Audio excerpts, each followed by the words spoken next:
familiar. Como les decía, el tema que ya hemos visto, van a recordar simplemente, planificar es la libre decisión que permite a la pareja determinar el número de hijos que desea tener, el momento oportuno para su nacimiento y mediante qué va a planificar, mediante los métodos anticonceptivos, ya pues sea que puede cuidarse el hombre, la mujer o ambos, ¿no? Entonces, el objetivo de la planificación familiar es evitar los embarazos no deseados, favorecer el nacimiento de los niños deseados, entonces esperarlo en condiciones óptimas, regular el intervalo entre los embarazos, es decir, aquí hablamos del periodo intergenésico ideal, 2 a 3 años entre embarazo y embarazo. Adoptar el orden cronológico de los nacimientos a las edades de los padres. Pues si esa pareja es muy joven, dirá yo, nosotros queremos tener a los 20 años. Una pareja se ha casado alrededor de los 35 años, queremos inmediatamente tener hijos. Entonces todo esto nos sirve para que esa pareja decida el momento oportuno. Y lo importante, que la familia determinará el número de niños que va a tener, ¿no? Ustedes saben, puede decir una familia, yo voy a tener solo un hijo, o alguno dirá, no, yo quiero tener 7, etcétera. Entonces todo eso nos sirve y vamos a realizar mediante la planificación familiar. ¿Y cuál es el anticonceptivo ideal que nos va a ayudar a planificar la familia? El anticonceptivo ideal debe reunir 5 condiciones importantes. La eficacia. ¿Qué significa la eficacia? Evitar un embarazo no deseado. La reversibilidad, ¿a qué se refiere? Que una vez que se ha dejado de tomar o colocarse el anticonceptivo, la mujer pueda volverse a embarazar, es decir, que ya no tenga ningún efecto. La tolerabilidad, es decir, que ese anticonceptivo que se está utilizando no tenga efectos secundarios. Practicidad, fácil de entender y de usar. Y la protección sobre todo sobre las enfermedades de transmisión sexual.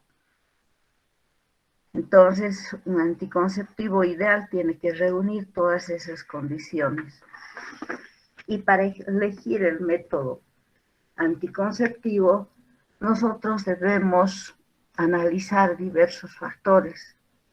La edad, ¿qué voy a aconsejar a una paciente que es menor de 16 años o a una paciente que ya tiene 40 años? ¿Qué método le conviene? El estilo de vida y la frecuencia sexual que tiene la paciente. No es lo mismo una paciente estable que una que tiene relaciones esporádicas. Entonces, de acuerdo a eso, también yo elegiré el método o aconsejaré o informaré a la paciente para que ella escoja.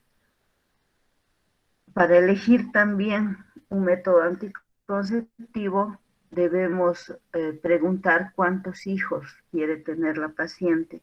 Si la paciente nos dice, ya tengo 2 hijos y no quiero más, ahí ya podemos escoger un método definitivo, etcétera, ¿no? Es importante también si han tenido averiguar si han tenido una experiencia sobre algún método anticonceptivo, cómo les fue, si tuvo alguna complicación o toleró sin ningún problema. ¿Y cómo clasificamos los métodos o los métodos de planificación temporal? Familiar, clasificamos en temporales, denominados también reversibles, y los definitivos, que son los irreversibles. Entre los naturales, los temporales, tenemos los naturales, que ustedes muy bien saben. Tenemos el método de la lactancia, conocido también con el nombre de MELA. Tenemos el método del ritmo o calendario, o el método de Billings, conocido también como el método del moco cervical. Entre los métodos naturales está el coito interrumpido y el cinto térmico. Entre los métodos de barrera, nosotros vamos a encontrar físicos y químicos. ¿A qué se refieren los físicos? Al uso del condón o el diafragma.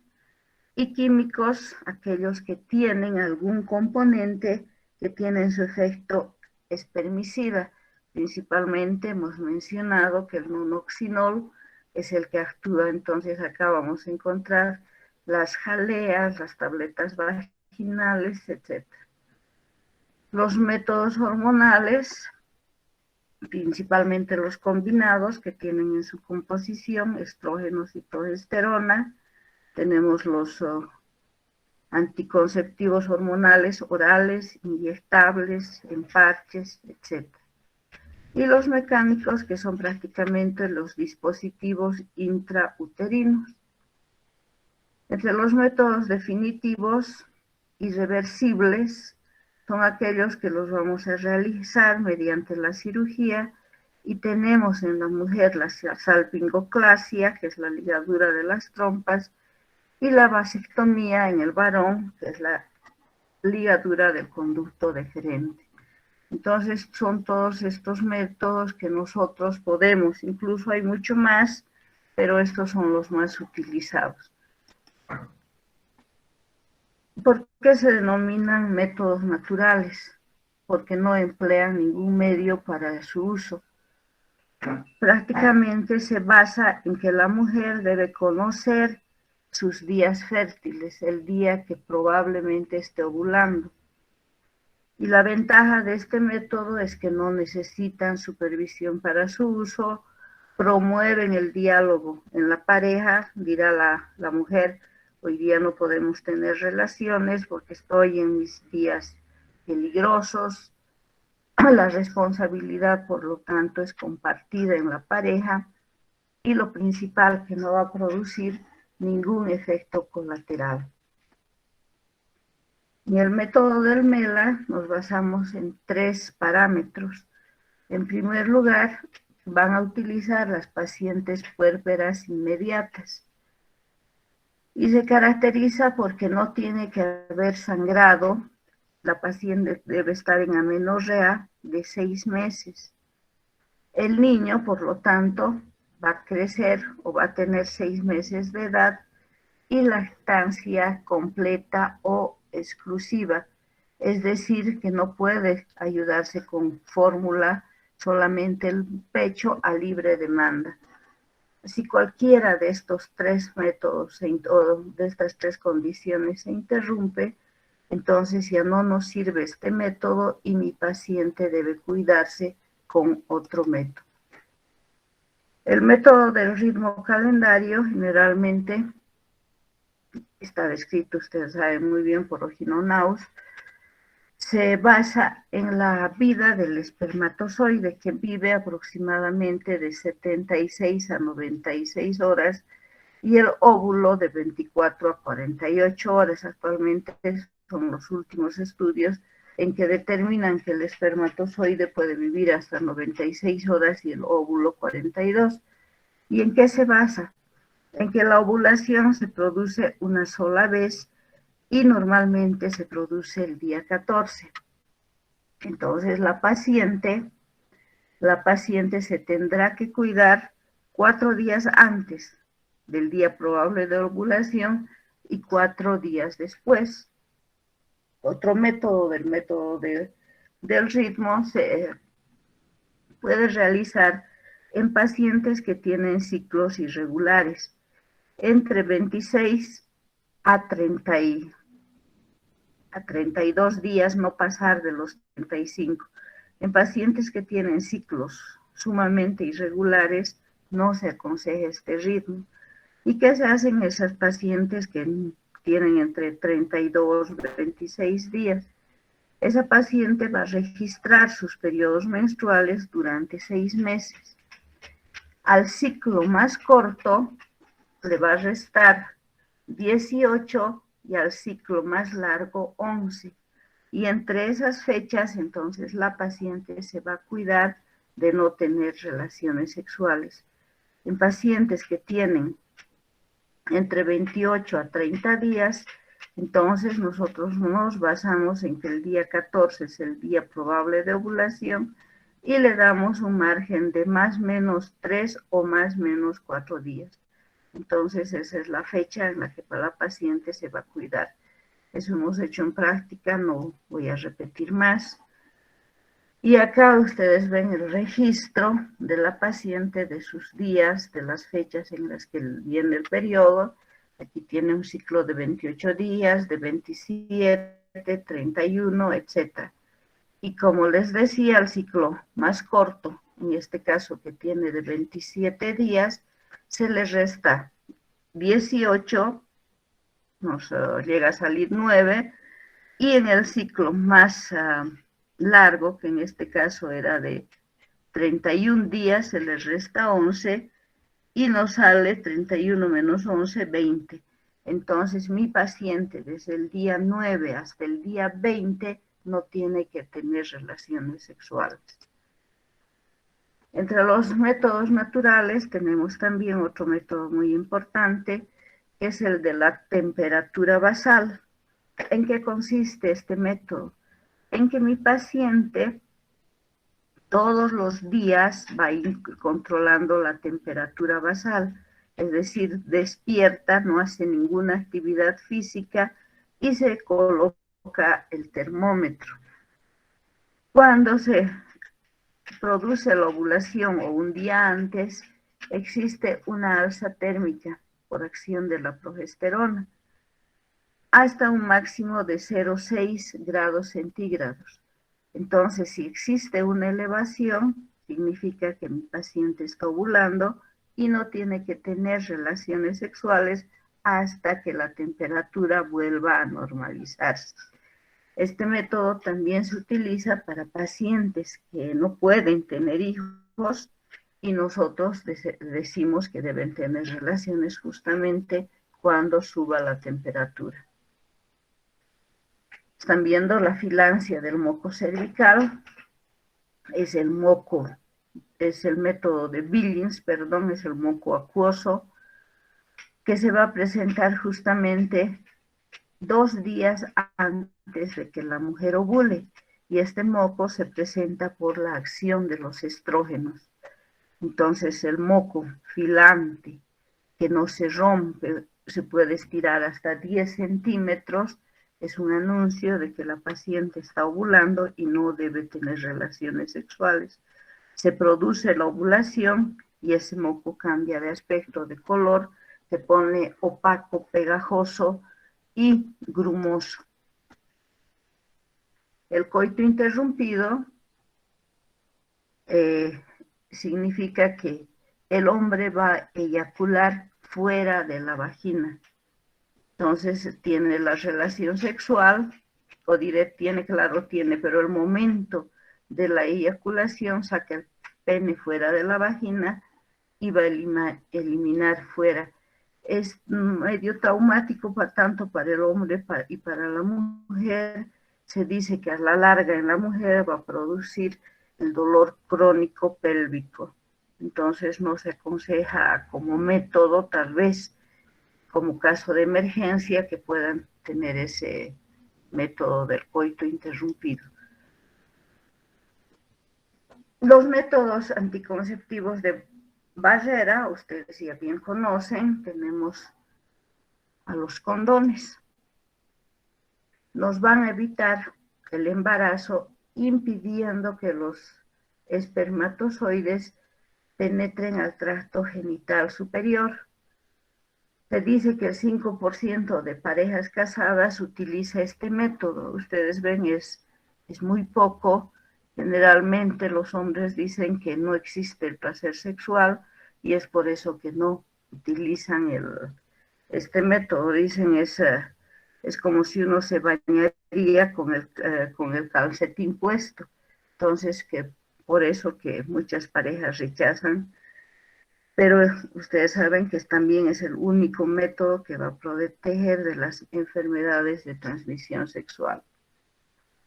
Los métodos de barrera entonces se clasifican en físicos y en químicos, como habíamos visto al inicio. En los físicos tenemos el condón masculino, el condón femenino, el diafragma, la esponja y el capuchón cervical, que se los va a poner justamente a la entrada del cuello uterino. Y los químicos, que son los espermicidas, que tienen en su composición el nonoxinol 9, el octacilol y el benzalconio.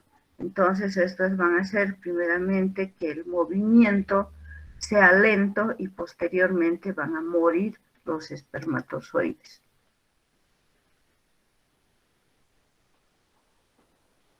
Lo mismo que acabamos de mencionar. ¿Qué ventajas tienen los métodos de barrera, principalmente los condones? Que se adquieren en cualquier centro de salud, en farmacias, en supermercados, en la tiendita del barrio. Entonces, cualquier persona puede comprar el condón, no necesitan prescripción médica y no tiene contraindicaciones, son fáciles de usar y bastante seguros si son bien utilizados. Y lo principal va a evitar el embarazo no deseado y va a proteger de las enfermedades de transmisión sexual, incluida el VIH.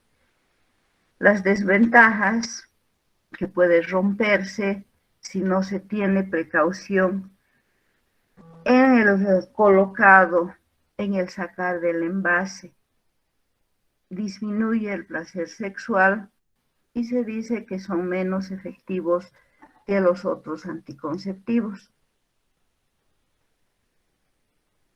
Bien utilizado, el condón tiene una efectividad del 97 al 98% y se dice que esta efectividad se debe también a que utilizan otro método anticonceptivo. Puede utilizar al mismo tiempo un espermicida. Usado solo el condón tiene una efectividad del 78 al 87%, o sea, solo no brinda mucha protección. El condón masculino es una funda de látex o poliuretano que rara vez puede provocar una reacción alérgica. Las ventajas, ya hemos mencionado, entre las principales, que no afecta la lactancia, o sea, si la pareja está haciendo lactar, no le va a provocar ninguna alteración, no interviene para nada en los procesos hormonales, económicamente accesible para todo tipo de varón, y las desventajas que ya hemos mencionado, que puede romperse si no se utiliza en forma correcta. Acá tenemos los pasos en los que nosotros debemos explicar cómo tiene que utilizar el preservativo. Está de más indicar que un preservativo es para cada relación sexual.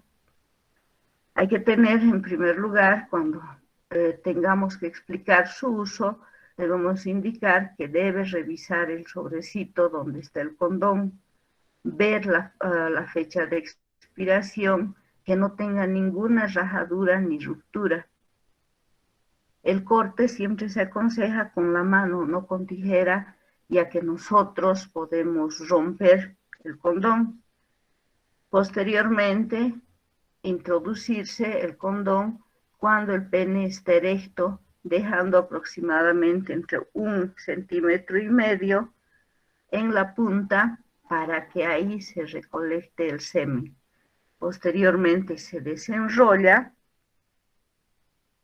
y una vez que se ha producido la eyaculación, inmediatamente se tiene que retirar para evitar que el semen vuelva a la vagina.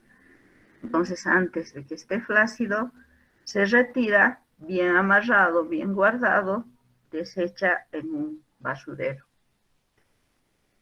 El condón femenino es una funda de poliuretano que, al igual que el varón, se debe colocar antes de cada relación sexual. Les había mencionado que por la incomodidad no ha dado mucho resultado. Posee dos anillos, uno interno que se coloca, el interno a nivel del cuello uterino, y el externo que se va a colocar a nivel de los labios. Para colocarse generalmente tiene que estar parada con una pierna doblada y la otra no, o tiene que echarse y levantar los dos miembros inferiores. O sea, es incómodo, que sí, hay personas que quieren, entonces este es el modo correcto de indicarles. Los diafragmas, tapones o capuchones, ustedes vean la forma que tienen, van a introducirse al cuello y van a tapar prácticamente el orificio cervical interno, y de este modo van a proteger. Ven cómo introduce a través de la vagina, busca el orificio, el cuello uterino, y es ahí donde debe colocarse. El diafragma tiene la ventaja de que se puede poner la paciente 1 o 2 horas antes de cada relación sexual, no inmediatamente. Entonces, esa es la única ventaja. Los espermicidas, que ya hemos mencionado, vienen en diferentes presentaciones, entonces se colocará 15 minutos antes de cada relación sexual. Tiene una efectividad del 75 al 80%, y como habíamos mencionado, tiene la característica de que van a inmovilizar a los espermatozoides, pero esta sustancia no afecta para nada a la vagina. Entonces, esos son los principales métodos de planificación familiar naturales y de barreras. Si alguien tiene alguna pregunta hasta ahí, para que continuemos. Bueno, no creo que tengan también, porque ya hemos estudiado bastante, ¿no? Los anticonceptivos hormonales. Los anticonceptivos hormonales tienen una combinación de estrógenos y progestágenos. Estos anticonceptivos combinados se los denomina como la píldora. También tenemos anticonceptivos que únicamente tienen progestágeno, es decir, progesterona, y se conocen con el nombre de la mini píldora. Entonces, estas dos denominaciones nos hablan de que si nuestro conceptivo tiene 1 o 2 hormonas. ¿Cómo actúan? Previenen el embarazo deteniendo la liberación de los óvulos por los ovarios. Es decir, van a evitar la ovulación y van a hacer también que el moco sea espeso, evitando que los espermatozoides puedan ingresar a través del orificio cervical interno. Justamente ese moco va a ir a taponar el orificio cervical y va a impedir el ingreso de los espermatozoides. Los anticonceptivos hormonales vienen en diferentes presentaciones. Tenemos por vía oral, inyectable, transdérmica. Hay los anillos de hormonas, que son los transvaginales, y tal vez son los más efectivos, siempre que la mujer no se olvide. Tienen una eficacia del 99% cuando se usa correctamente y sistemáticamente. ¿Qué quiere decir esto?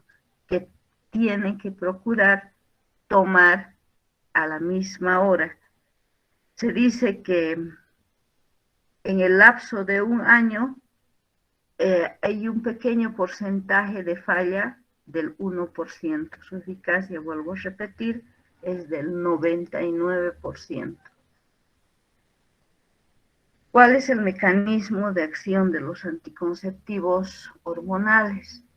Van a actuar sobre el eje hipotálamo, hipófisis, ovario.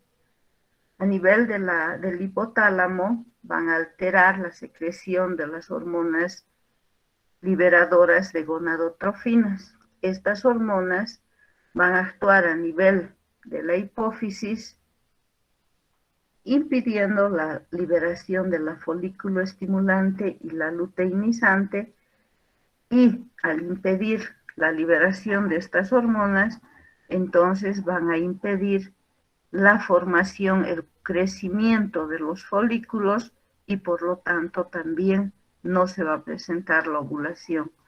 La LH, juntamente con el estrógeno, ustedes saben que hacen un pico el momento de la ovulación. Este pico no se va a realizar.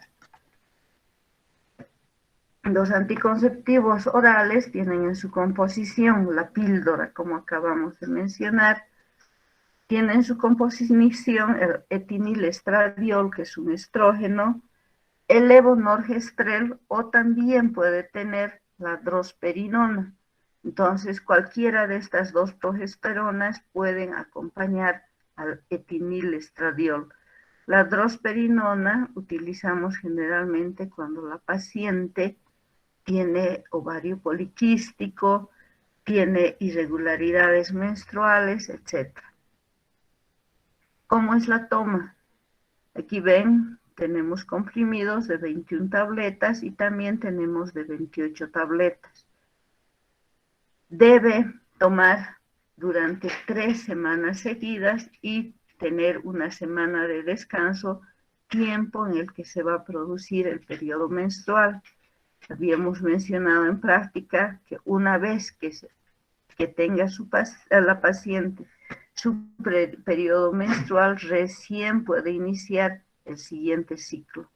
Entonces, si nosotros hacemos que tome en forma continua, provocamos la menorrea. ¿Cuáles son las características de las píldoras anticonceptivas? Que requiere un uso diario, hemos mencionado, de preferencia a la misma hora. El tratamiento es continuo, no interfiere en el acto sexual, pero tampoco protege de las infecciones de transmisión sexual.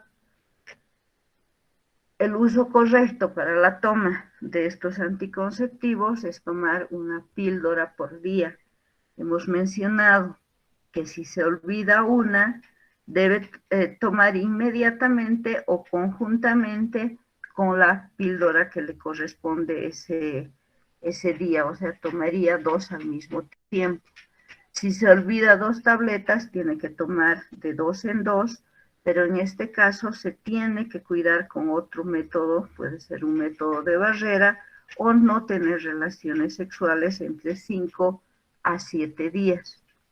Y si se olvidó tomar 3 tabletas, se interrumpe su uso y esperamos que nuevamente le venga su periodo para que la paciente reinicie ya con otro sachet, ese desechamos y vuelve a empezar otro comprimido. ¿Cuáles son los beneficios? Aparte de que nos va a evitar un embarazo no deseado, es un método reversible y seguro. ¿Qué quiere decir? Que si la paciente quiere embarazarse al mes siguiente, debe dejar de tomar un mes antes y sin ningún problema se embaraza al siguiente mes.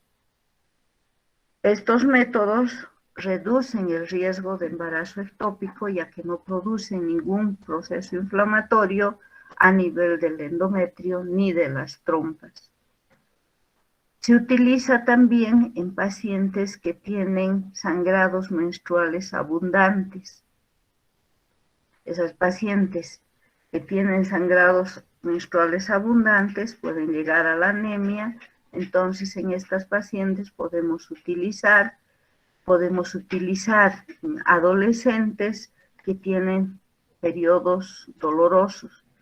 En el caso de dismenorrea por endometriosis, ustedes saben que la endometriosis es la presencia de focos de endometrio fuera de la cavidad uterina, puede ser a nivel del miometrio, se ha visto focos endometriales, a nivel de las trompas, de los ovarios. En pacientes que tienen síntomas premenstruales, dolor en los senos, dolor abdominal, náuseas, vómitos, se aconseja también el uso de los anticonceptivos orales justamente para mejorar toda la sintomatología. En pacientes que tienen riesgo de cáncer endometrial y ovárico, se aconseja también su toma. ¿Y en qué pacientes está contraindicado? Ustedes saben que los estrógenos producen vasoconstricción. Entonces, en todas las pacientes que tienen procesos de tromboflebitis, vasculopatías, diabetes con lesiones vasculares, una hipertensión descontrolada, el cáncer de mama o una hemorragia genital sin diagnóstico, su uso debe ser evitado. Generalmente el que va a provocar las alteraciones van a ser los estrógenos. La mini píldora, ya hemos mencionado, que está solamente a base de una hormona, en este caso la progesterona. Y existen diferentes progestágenos que puede contener la mini píldora, solo uno de estos. Puede tener el linestrol, el levonorgestrel o la noretindrona. No tiene los tres, sino solamente uno. Y hemos mencionado que van a inhibir la ovulación y van a actuar espesando el moco cervical y de este modo evitan el embarazo. Al igual que la píldora combinada, la toma es constante y se la va a utilizar en pacientes que están haciendo lactar, en pacientes que no quieren que se inhiba la secreción láctea. Entonces podemos utilizar estas píldoras. Y en todas esas pacientes, en esas patologías que acabamos de mencionar, tromboflebitis, problemas cardíacos, etcétera, también se puede utilizar la mini píldora. Los anticonceptivos inyectables, mensuales y trimestrales. Los mensuales tienen en su composición estrógeno y progesterona, el valerianato de estradiol y la norethisterona. Y vienen vienen con diferentes nombres comerciales. El climonil, el ciclofen, el nunelle y el mesigina. Habíamos mencionado que se tienen que poner la primera ampolla entre el primer al quinto día de su periodo menstrual y las segundas dosis independiente de su periodo, la misma fecha que se colocó la primera ampolla. Cada 10, 10. Siempre tenemos un margen, pero en caso de que las pacientes se hayan olvidado, hasta de 5 días. Se olvidaron 5 días, deben siempre protegerse con otro método de anticoncepción. La ampolla trimestral, la única que tenemos es la Depo-Provera, que tiene en su composición el acetato de medroxiprogesterona en una dosis de 150 miligramos. Al igual que todo progestágeno, va a inhibir la ovulación, va a provocar el espesamiento del moco cervical. La característica de la Depo-Provera, es que produce alteraciones del ciclo menstrual, tanto en intervalo como en cantidad. ¿A qué se refiere? A que hemos mencionado que por atrofia del endometrio la paciente puede cursar con cuadros de amenorrea o puede tener sangrados constantes o intermenstruales, que van a dejar de tener efecto una vez que también pase su efectividad. Esta ampolla hemos mencionado que es trimestral, entonces la paciente se va a colocar cada 3 meses. Cuando las pacientes utilizan cualquier anticonceptivo a base de progesterona, se produce un aumento de peso, pero este aumento de peso en el año es de aproximadamente 2 kilos, tampoco es muy significativo para todo el año, ¿no? El 50% de las pacientes que están utilizando el primer año de Depo-Provera dice que cursan con amenorrea. Y si utilizan hasta 3 años, miren que de todas las pacientes, un 80% no van a tener su periodo menstrual. El 20% pueden tener ciclos normales. Iniciamos siempre de preferencia su uso el primer día del ciclo menstrual, pero podemos inyectar incluso hasta el 7º día. Cuando se ha utilizado hasta el 7º día o se coloca, perdón, el 7º día, debemos decir a la paciente que utilice un condón o tenga la abstinencia respectiva por el mismo lapso, 7 días sin relaciones sexuales. Esta ampolla podemos colocar inmediatamente en las pacientes puérperas inmediatas en el posparto, en mujeres que están haciendo lactar antes de los 6 meses. Se aconseja que cualquier método de planificación familiar, lo ideal, si es una paciente puérpera, se realice después de los 45 días, después del puerperio inmediato, donde el útero ya vuelve a la normalidad y generalmente todos los órganos también ya han regresionado. Entonces, a la 6ª semana se puede colocar, pero también inmediatamente después del parto. Después de un aborto también se puede colocar la ampolla, se ha hecho el respectivo legrado y para evitar un nuevo embarazo se tiene que colocar inmediatamente o también esperar los 45 días. ¿Continuamos, chicos, o he esperado hasta ahí? Hasta ahí. Ya les comento que este va a ser nuestro último tema de clases. Ya hemos hablado de todo lo demás. Entonces, nuestra siguiente clase es el último tema que vamos a dar. ¿Ya? El examen, ustedes saben, es el 16 de agosto, desde hemorragias de la segunda mitad del embarazo hasta donde avancemos. Si terminamos este más uno que nos falta, entonces van a entrar todos los temas, que van a entrar, ¿no? Todos los temas. Todos ustedes saben, han debido ya revisar plataforma, están menos planificación familiar y el siguiente tema que nos falta.